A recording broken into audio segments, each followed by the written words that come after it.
and welcome to World Insight, coming to you live from Beijing on CCTV News. I'm your host, Tian Wei. On today's program, rebel-held Aleppo's fall leads to the uncontested rise of what many believe Russia-backed President Bashar Assad, what it means for humanitarian aid efforts in Syria and the fight against ISIL. And the U.S. Federal Reserve is expected to hike interest rates that would boost the dollar, sending jitters over its ripple effect around the world. And we begin today's show in Syria, where rebels are preparing to withdraw from the city of Aleppo after reaching a ceasefire agreement with the government. The deal was a result of talks between Russia, President Bashar Assad's main ally, and Turkey, a leading backer of the rebels. But the truce deal appears to be unraveling, with reports of continued airstrikes on remaining rebel neighborhoods in the city. A lot more needs to be hashed out on the negotiation table of Syria's civil war. Before our discussion, take a look at this. It's a pivotal advance for forces of Syrian President Bashar Assad's government. The battle for Aleppo has been won after years of fighting and months of a bitter siege as insurgents agreed to withdraw in a ceasefire. This is not the fall of Aleppo. This is the liberation of Aleppo. The terrorists threaten the safety and security of the citizens of the city, and we are liberating and releasing them from that. Reports say hundreds of rebels have laid down their arms and have been preparing to depart the last sliver of rebel-held territory in eastern Aleppo. The information comes amid reports that the Russia-Turkey brokered evacuation plan was delayed by several hours on Wednesday. The deal was announced late Tuesday as government forces pushed forward into the city to recapture the last remaining rebel-controlled areas. Under the accord, both civilians and rebel fighters must be transported to a territory elsewhere in northern Syria. The last few days were very difficult and miserable. We suffered starvation and had no way but to leave. Other people are still inside, and they're afraid if they come out, they will be arrested. It was the culmination of 2 weeks of rapid advances by the Syrian army and its allies, but the war is still far from over. Rebels retain major strongholds elsewhere in Syria, and the Islamic State rules areas in the east. The only way this war does end is through a political solution. The only way we get to peace in Syria is getting the opposition and the regime to sit down together and try to work this out. That's the way to get a peaceful, sustainable future for Syria. By taking full control of Aleppo, President Assad has proven the might of his military coalition. The United States, Turkey, and Gulf monarchies have supported rebel groups. But U.S. President-elect Donald Trump said he will order a strategic recall of American forces in the area. U.S. allies in the region are left to consider their position, and the ultimate fate of Syria and Assad is still uncertain. And for more on the Syrian conflict, particularly what's going on in Aleppo, in Beijing, we're joined by Ms. He Wenping, professor at the Chinese Academy of Social Sciences. In Boston, Jim Walsh of the Security Studies Program, Massachusetts Institute of Technology. And in Moscow, Dmitry Barbich, a political journalist and commentator at Sputnik International. Welcome to the three of you. All the latest development about Aleppo really make us wonder, is this going to be a turning point about something better to come? Mr. Walsh, your assessment. Well, I think it will definitely be a victory for the Syrian government. It comes at a high cost. They have essentially, as they used to say about Vietnam, burned the village in order to save it. They've destroyed the city and they've committed war crimes, but it's still a military victory. But as for its long-term implications, you know, all those rebels aren't going away. ISIL or Daesh is not going away. And the fundamental political reasons why there's a conflict in the first place, they all remain. And if the Russians and the Iranians were to pull out, Assad would begin losing again. So I don't see this, I don't see the fighting stopping, and I don't see this being a stable or a peaceful country until the underlying political causes are addressed. Mr. Barbich, is this a turning point? Is it going to be better after this, or ever worse, as Mr. Walsh seemed to mention? Well, I think it will depend not so much on the Syrian government or on Russia or on Iran. It will depend on the West and on the Gulf monarchies, probably also on Turkey. Will they stop supporting the radical opposition to Mr. Assad? Because I can't call the moderates the people who took up arms and who take part in an armed uprising. What I would like to mention here is that even on the BBC today you could see there are buses taking the rebels out of the city, the buses provided by the government. The rebels, as Mr. Walsh rightly said, they are not exterminated, they are taken to the territories controlled by other rebels. So this is a kind of treatment that the pro-government forces did not feel when the rebels took one city after another since the beginning of the civil war in 2011. Wow. There were no buses for government officials, for teachers, for doctors who were destroyed by the Islamist rebels in the areas controlled by Daesh, controlled by Jabhat al-Nusra and other enemies of the Syrian government. So what you're suggesting that Russia has been doing a very good job in terms of negotiating with the opposition. Is that what you're saying? Or are you saying the Assad regime actually have been providing the rebels with another way out, and that is going to create certain kind of good feelings between the two sides? What are you suggesting? I'm just telling you what BBC said. You can see by these images that, of course, every civil war is cruel, and you can't say that anyone is doing a good job during the civil war. There are always terrible cruelties committed. Okay. But there is a big difference between the Syrian government and the armed insurgents. The Syrian government is giving them a way out. It agrees to ceasefires. While the rebels, they pulled out of the talks in Geneva. They executed the soldiers who were taken as POWs. If you look at the foreign journalists who were held hostage in Syria, people like Matthew Schreier from the United States or Chirico from Italy, they were never held by the Syrian government. They were all held by the so-called opposition. Okay. So what I'm suggesting is that, of course, it's a cruel civil war, but you can see who is more cruel at the example of Aleppo. Well, they might see who is cruel or not from what you have just described, but certainly we have seen who is on which side, as you have just described. Mr. Walsh, therefore, I want you to come back and comment about that. Is this a turning point for Syria? Is this a turning point for Syria? Or this is rather a turning point about Russia-U.S. relations or Russia-the West relations, fundamentally speaking? I don't think the military victory is going to represent a turning point in the war. I do think there is political change, obviously. Turkey is shifting its position on the Syrian conflict. It sounds like the U.S. may be shifting its position, but it was never very deeply involved to begin with. President Obama was continually criticized for not doing more in Syria. So basically only airstrikes, and it sounds like there's a possibility that those airstrikes will end, but you know, we'll have to wait and see.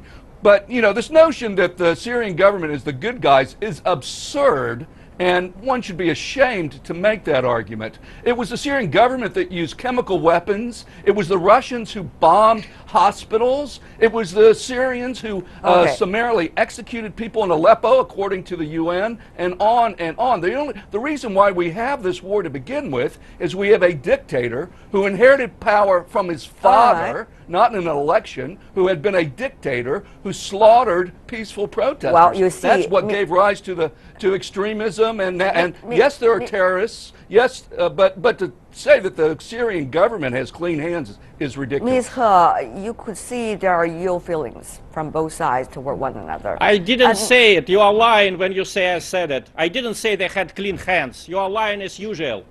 Okay. We see very emotional response coming from both sides. Certainly there are ill feelings coming from both sides, to say the least. So what are we talking about when we talk about both sides? So maybe on the one side, possibly, Syria government, Russia at this moment, and some of the other countries who do not want to see more civil war inside Syria. And on the other hand, the opposition, maybe the United States, some of the Western countries. And of course, there are other factors, ISIL and many others. And meanwhile, there are Arab countries such as Qatar, Saudi Arabia. Meanwhile, there's the issue of Turkey. They all take their stance. It's complicated, as we always mention, but Ms. He, fundamentally, do you think things will be able to come to an easier ending or pause? Because what? Because of the government vis-a-vis opposition, or because of the big power relations come to an easing point at this moment? Well, given the big context, that is in the White House, they will have a new president there. And also, it seems to be that the relations between this United States next year, when the Trump will be becoming the president, and with the Russia President Putin, they're going to be a good relations. I think they both want to open a new chapter between U.S. and Russia. So these big players, I think now they are going to change their strategy. That's why this Aleppo will be taken away, especially by the end of this year, because I think this is one of the strategy the Russian President Putin has made. Because before there's a new president in the White House, and then he wants to end it those fighting issues in the Aleppo, and then make these things back on the negotiation track again. So that will becoming even a new signal, a good signal message sent to the coming U.S. President Trump. So we are going to see a new chapter as well about the Aleppo, about not only Aleppo issue, about the Syria crisis. Okay. I think this is a turning point. I can agree with that. And also not only the military meaning, also the political meaning and the diplomatic meaning. Now you see all those players, they are all echo those ideas, saying now we need to talk this issue. No more fighting, and then it's the best time for negotiation. Even the U.S. and the France and the UK and even the Gulf countries, they all agree. And then they join the meeting in Paris. They all say now it's the time for What talking. does that mean to you? That means now the military, they feel so frustrated. I mean, from that camp, they think it's no hope. Something has to come to an end. At this moment, Mr. Walsh, of course, your president-elect, Mr. Trump, is still not in the office until the 20th of January. And yet, during his campaign, he has expressed some good feelings toward the Russian president. And he has also been talking about Syria issue as he sees it. In fact, against what the vice president, who belonged to the quote-unquote the Republican establishment, suggested about airstrike, he said, no, I don't think that should happen. So what is likely to be the weight of the issue of Syria for the overall diplomatic blueprint of this new president-elect, who is, of course, being described at least with a lot of very different personality, if not temperament? Yes, yes. Well, it's a great question. We'll find out, in 6 months. I do agree with your analysis, though, that during the campaign, he seemed to emphasize two things: that he wanted to go after Daesh, and that he had all these wonderful words for Mr. Putin. So I would expect, in general, you would expect that he'll have a new policy in Syria that is more supportive of the Russian position. But as you also point out, there are going to be a lot of people in his cabinet who have a very different point of view, who feel who have more anti-Russian points of view and have views about what's happening in Syria. Ultimately, though, the president decides national security policy, and I think he'll get what he wants. Let me end by saying that I want to politely disagree with my colleague in China by saying, I hope that they come to a political settlement. It would be great if this war would end. But it's not the great powers that are going to determine that. It's the people on the ground. France and Britain and Russia, they can do everything they want. The United States can take it. But it's the Syrians and the Syrian government who are shooting at each other. That will determine whether the conflict continues or ends. I don't see them coming to a political compromise. Well, we're going to that layer of discussion a bit later. Of course, it's a very complicated question. A lot of factors are zooming in on this specific conflict. Mr. Barbich, same question to you about the new coming in president-elect, Mr. Trump, relation with Russia. How much of that, in a way, weighs in the consideration at this point in Moscow about what to do with Syria and what to do with Aleppo? Is it going to be a gift, diplomatic gift, President Putin give, at least temporarily, to his American counterpart-to-be? Well, I would say that in Moscow there are, of course, different points of view. There are some people who are very optimistic about President-elect Donald Trump and his new Secretary of State, but the prevailing view is more skeptical. I think that the problem in the United States is not with President Obama or President George Bush Jr., who destroyed whole countries when they were in power, such as Libya, such as Iraq. The problem is with the ideology which is now predominant in the United States and in the European Union. That is the ideology of regime change. These people think that they have the right to determine which countries are dictatorship and need to be reformed, which countries are democracies.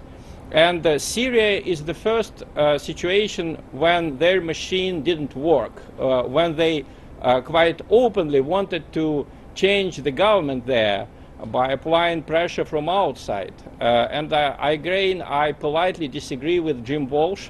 First, when he says that I presented the Syrian government as the good guy with clean hands, I didn't say it. Second, when he said that the United States did not get involved in Syria. I'm sorry, the former Secretary of State, Hillary Clinton, proposed paying salaries to the Syrian soldiers if they desert the army. Can you imagine what would happen to any diplomat who would say he would pay American GIs if they stop defending the United States? So I think that in Syria, for the first time, the ideological machine of regime change didn't work, and that's a reassuring sign. Let's hope the new president will take it into consideration. Mr. Barbich, I want you to briefly respond to my question, which is to follow up what you have just said. In fact, it is not just the president-elect, Mr. Trump, who have been talking about not using force, not using regime change. President Obama himself has been talking about it throughout his presidency, withdrawing from some of the countries. There were wars, America participated or started it. And also in Syria, the US has been very limiting its on-ground presentation over there, to say the least. So from Russia's perspective, you earlier described very interestingly using the word cautious about the incoming president. How much do you think, from Russia's perspective, really is there going to be dramatic change from what President Obama now has in mind and been practicing to President Donald Trump, President-elect Donald Trump, when he comes into power on the issue of Syria? Really, some real assessment here, Mr. Barbich, please. I think I hope that the American policy on Syria will change. But it won't depend on Trump alone. It will depend on the general atmosphere, the decision, if you want, of the American people and the American elite, and also of the European elite. You are right that Mr. Obama said he didn't pursue regime change, but it was amazing how John Kerry, his Secretary of State, on the same day said, we don't insist on Assad leaving power, and then on the same day in the evening he said Assad must go. How many times did we hear from John Kerry, Assad must go? If that is not regime change, then what is? All right, so Mr. Obama has been very duplicitous during his stay in power, and I hope this duplicity will not continue with Mr. Trump. I see. Ms. He here in Beijing, how should we understand this? I mean, at this point, critical juncture, Aleppo apparently heading for better. But how much it will continue, how much we'll have to do with what Mr. Barbich said, the general atmosphere inside Washington after Mr. Trump comes into power, how much will that have to do with the chemistry between Moscow and Washington, D.C.? I think very obviously we will see two kinds of phenomena will proceeding on the same time. One track is that the fighting will continue, because even though the Aleppo has been retaken by the Syrian government, but we see now even recent days that another big city, Papian, has been retaken by the ISIL. Yes, so, and the evacuation has not been a very easy process, to say the least, in Aleppo. Yeah, so that's one track. The fighting will continue, and then all the civil war will be there, so not end yet. Another track also now will be resumed. That's the negotiation track. That track has been suspended for a number of months. Right. But now, because of those Aleppo, retaken, and then obviously now the Syrian government forces has been, gaining the upper hand. So that's the fact. Now, all those big cities in Syria now is in the hand of Syrian government. Right. So there is no other way to get a breakthrough, especially give this, critical juncture that the new government will be sworn in very soon. So now another track is negotiation. So two tracks will moving forward. Simultaneously. So we will see now, from time to time, on both sides uncertainty as right. well. Mr. Walsh, you earlier talked about the new cabinet members. I do want to go a little bit in detail about that because those are very important. The Secretary of State, of course, at this moment is Mr. Rex Tillerson. He is rather having been described as closer relationship with Russia, being able to communicate with President Putin. However, the Defense Secretary has been traditionally a civilian, and yet this time it is a general. As we understand, the American Army is not necessarily very friendly toward Moscow to begin with. So, how are we going to see the inside fighting within the administration itself and eventually cast its shadow on whatever policy Mr. Trump administration might have? Well, I think it's a good question. Obviously, all these names are people who have to be confirmed. I think most of them will be confirmed, but certainly some will not be confirmed. Of particular importance will be his national security team. Mr. Flynn, who I have grave doubts about, and Ms. McFarland, who I'm not impressed by. But even within the Department of State, it's right to say that the designee has been reported as having strong relations with Mr. Putin, but the number two person who's allegedly going to be the second in command, Mr. Bolton, is an unreconstructed neocon hawk who wants to bomb Iran and bomb a bunch of countries. So, there'll be infighting, all right, and it's not going to be just between the State Department and the Department of Defense. It's going to be within the State Department, in the White House, between between advisors who are trying to win Mr. Trump's favor. So I think that's going to be a very important thing to watch moving forward. And I think, frankly, Mr. Trump is not a grand strategist. He himself has said he's a counterpuncher. So he's much more likely to react to things than he is to set a broad vision. Let me conclude by saying that it's hard for me to listen to my Russian friend talk about things that the U.S. did. Again, Obama clearly was fighting moves to get more involved. It was not the U.S. who started funding the rebels. It was Saudi Arabia and Qatar. So it has nothing to do with European regime change or the U.S. That's just a rewriting of history. And I wish, if the Russians are so interested in this, they shouldn't bomb hospitals, they shouldn't kill civilians, and they should have allowed the UN to come in and set up a humanitarian corridor, which they refused to do. We can go on with all these kind of accusations from both sides for many hours, but I think there's one consensus, at least among the three of you, ladies and gentlemen, that is there is huge uncertainty ahead as we talk about the future of Aleppo and Syria. We'll see how different things fall into their places, if I could use this very diplomatic term. I want to thank the three of you for sharing your insights and your perspectives with us. Dmitry Barbich, coming from Russia, Jim Walsh from the United States, and Ms. He Wenping with us here in Beijing. Really appreciate it. Thank you so much, the three of you. Thank you. You're watching World Insight with me, Tian Wei. Still to come on our program. The Fed in the U.S. drops hints of a possible climb in interest rates. Is the U.S. and the global economy ready for it?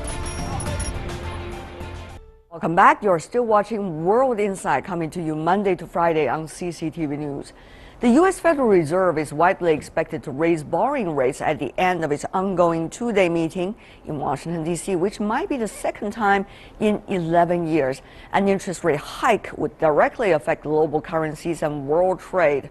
The election of Donald Trump does pose new challenges in predicting the path of possible rate hikes in the year 2017 and beyond. Members of the rate-setting Federal Open Market Committee have signalled that they're likely to raise the cost of borrowing through the federal funds rate by a quarter point at December's meeting. The CME Group, the world's largest futures exchange, calculates on the basis of recent financial trading there's a 97% chance of a rise in the federal funds rate from its current level of between 0.25% and 0.5%. That high expectation has already impacted real-world borrowing. I mean, mortgage rates in the United States have spiked in the last 2 weeks, and I suspect they've already gone to the level they'll go when the rate increase comes through. The bank lenders have already made that assumption and taken their mortgage rates and moved them up. Business optimism has surged following Donald Trump's election victory. With a Republican-controlled Congress to assist him, equity markets are assuming that Trump will reduce business regulation and put together a $1 trillion infrastructure plan. That increased spending would force the Federal Reserve to continue raising rates in order to control inflationary pressure. If the economy continues to do well, I don't see any reason why they wouldn't ramp up another 25 in the next quarter, another 25 in the second quarter, if we continue to see an acceleration of activity, especially as long as the equity market is doing very well. But Donald Trump's unusual leadership style, including his economic protectionism, could also have unforeseen negative impacts. This will be the least predictable early presidency in maybe over a century in the United States. And organizations like the Fed, I am sure, have quietly put together contingency plans for what might happen early in 2018. For now, though, the United States is experiencing stronger growth, employment and spending activity. So businesses and consumers are putting some of their doubts aside for the moment, leaving us with the likelihood of higher dollar borrowing costs heading into 2017. Daniel Wrenches at the Federal Reserve, Washington. Rates hikes or not? That is always the question we always ask about the Fed, of the Fed's likely interest rate hike. We are now joined in Washington, D.C., Mr. Ted Truman, resident senior fellow, Peterson Institute of International Economics, former director of the Division of International Finance at the U.S. Federal Reserve Board. In Hong Kong, Xu Sitao, chief economist of Deloitte, China. In Southampton, in the UK, Professor Mike Baston from the University of Southampton. Welcome to the three of you gentlemen. First of all, Mr. Truman, of course, hike or no hike? Do we know already at this point? 99% sure? I think your lead suggested that the probability was 97%, and I think that one should go with the probability. There will be a hike. There will be. The question is the language around it. Yes, and the stock market seems to be quite happy already, going up, and the oil market is also responding. Of course, it has to do with the possible cut in the near future. But what does that mean? What would all of these send to us in terms of signal, how the public and the world react to the hike, if there is one? Mr. Truman. Well, I think the public and the markets have pretty built in this hike. The question really is what happens in the future. I expect the message coming from the Federal Reserve will that the Federal Open Market Committee will continue to be cautious, but will gradually remove the stimulus, the monetary stimulus that's there in the economy. Mr. Xu, in Hong Kong, of course, in this part of the world, the Federal Reserve's decision is also important. That's likely to be the second in 11 years. What it might mean for the Chinese economy? I think there will be challenges for Chinese economy, not because the likely hike this month, given what President-elect Trump has suggested very strongly, which means much more fiscal spending, at the same time tax cut, we could get an inflation shock next year. At this point, the market is anticipating 3 times of interest rate hike in 2017.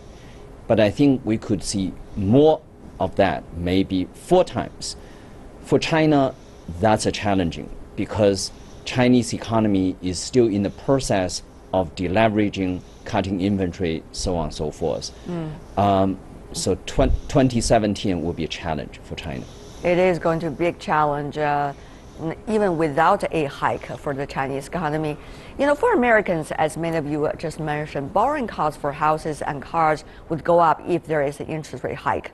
Stock markets will fluctuate, oil prices will fall, some say. The US dollar tends to get stronger, making American products more expensive globally, hurting exporters rather. Hot money could flood the US to get more yield. For other countries, their currencies will weaken against dollar, affecting trade balance. For countries that have a lot of dollar-denominated debt, they have to pay more. This is just a general assessment of rate hike at any moment. But what about now? Professor Bastian, both the European economy and the Chinese economy you are familiar with. What's your assessment as a result? Well, as the other guests have said, I mean, the rate hike appears inevitable, but the real issue is the unpredictability of this new administration and the successive rate hikes that we may see. In the short term, we have to emphasize there's a positive aspect. It will strengthen the dollar and therefore make exports from Europe and Asia to America cheaper. So that's a positive thing. It may curb inflationary pressures in the US as well. But negatively, it will attract a lot of investment away from Europe and Asia at a time when the European economy, particularly the UK economy, the message we're getting from the Bank of England is still not showing sufficient signs of strength. It's too weak for a rate rise in the UK at the moment. Right. Of course, that would be the decision by this Fed. And it is no secret, Mr. Truman, that your president-elect, Mr. Trump, is not very happy with Ms. Yellen's work. So is the work of the whole Federal Reserve. But let's just put that aside and talk about the real policy, not the temperament. The real policy, according to President-elect Mr. Truman, during his campaign, cut tax. Tax for both the enterprises and companies and also for consumers. That's going to be a big bonus, some say. Others also suggesting that the president-elect, once comes into office, likely to punish those American enterprises who are producing their products overseas and sell it back to the United States. He was talking about tax hike 20% or even more. Whether these will really come true, Mr. Truman, we all understand there has to be a political process in Washington, D.C. But generally speaking, is he a good news for the U.S. economy, or is he a bad news for the U.S. economy? Of course, uncertainty is always a bad news, but besides that, what about the policy he has proposed, if there is policy? Well, you really talked about two different policies. So on the fiscal policy side, there is some room in the United States for some further fiscal expansion, especially in the area of infrastructure, which has been weak in the United States, and that might redress the balance a little bit towards more stimulus from the fiscal side and less stimulus from the monetary side, which I think would be good for the economy as a whole. The question really will be whether it goes too far. On the reshoring of taxes and so forth and so on of money, I think that's a lot more problematic, whether it has any real impact on the economy at all. My guess is it might be a windfall to some degree for the companies, but I don't think it will have much effect on the economy as a whole. Mr. Xu, though, a trade war is very much likely to break out. China, U.S., and U.S., some of the other countries. The question is only to what degree. So weighing that into the overall assessment, how much will this Federal Reserve decision, coupled with possible uncertainties, once again mean for the Chinese economy? I think what we are going to see in 2017 will be the first time when U.S. economy is booming and with higher interest rate, but most major economies will be struggling, particularly in Europe and also in Japan. I mean, this divergence is presenting a severe challenge to many policymakers. Of course, I don't think China should raise interest rate at this juncture. But at the same time, we know there will be inflationary pressure because higher commodity prices and higher oil prices. At the same time, the exchange rate right now is under somewhat downward pressure. So I think there will be quite a few challenges. Talking about the exchange rate, obviously people have been talking about the RMB exchange rate changes over the past few months, but as China already indicated very clearly, that has been a result of the RMB pegged to dollar, or correlates in relations with dollars. So Federal Reserve decision, dollars likely to move even further. What about the RMB? Eventually, what would that mean for the Chinese economy? Mr. Xu, once again, briefly. Okay, I think RMB is likely to depreciate probably by 3 to 5% next year, but that's a necessary adjustment. China still has a lot of reserves, and the China is a creditor. Inflation is relatively low, so I think we should be relatively relaxed about the exchange rate fluctuation. Mr. Truman, I want to come back to you before I go to the other guest. That is, there are many economists that have been talking to over the past few days in China. Many of them have been trying to emphasize China has to do its own thing right, no matter how hard the outside circumstances are. But, Mr. Truman, as you may know, U.S.-China business economies are the biggest in the world these days. If one has problem, the other has. If the two fight against one another, the whole world suffers. Mr. Truman, what do you make of the policymakers' possibility, obligations in this regard coming from Washington, Mr. Truman? Well, I agree with you that China and the United States have to cooperate. They're not going to agree on all issues. I think under the current macroeconomic circumstances, the appropriate policy for China is probably more fiscal stimulus and itself to back off on its monetary expansion. I think that would be good for the Chinese economy in the longer run. And I'm confident that despite some of the rhetoric that comes out of Washington and the campaign, that China and the United States will be able to work together over the next 4 years. Mr. Bastian, Professor, you know it very well in China. Next year, 2017, is also going to be a big political year here in China. The 19th Party Congress, of course, that's going to be a transition to the next terms of the administration. So internal politics, we all know these days, are influencing greatly the economic policies within countries and also among countries. So many uncertainties going on. Professor Bastian, once again, what is your thought? Well, I think what we'll see on the China side is a far more, a continuation of the increasing engagement with the wider world. So you mentioned obviously foreign policy being very, very important, and it's often about interpersonal relations. So the leaders of the Chinese government, I think, will reach out much more across European countries, individual European countries, but also to America. And along with the other guests, I think the relations with Trump and the Chinese leadership, I think, could be very, very healthy and very, very strong. I think a lot of the rhetoric coming out of Trump, the Trump camp during the campaign, will not be matched by the reality. And I think the Chinese government will welcome this new administration, and I think we'll see a far more engaging Chinese leadership with the world generally, and particularly individual European countries. I think that will be their focus. Dr. Xu, do you agree?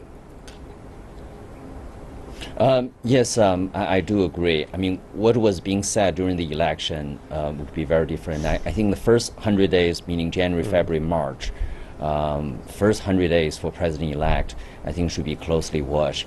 I also think the decision made by the U.S. administration would affect other major developed countries. For example, the decision on trade could affect the attitude from Europe, so on and so forth, on a market economy status. So I think U.S.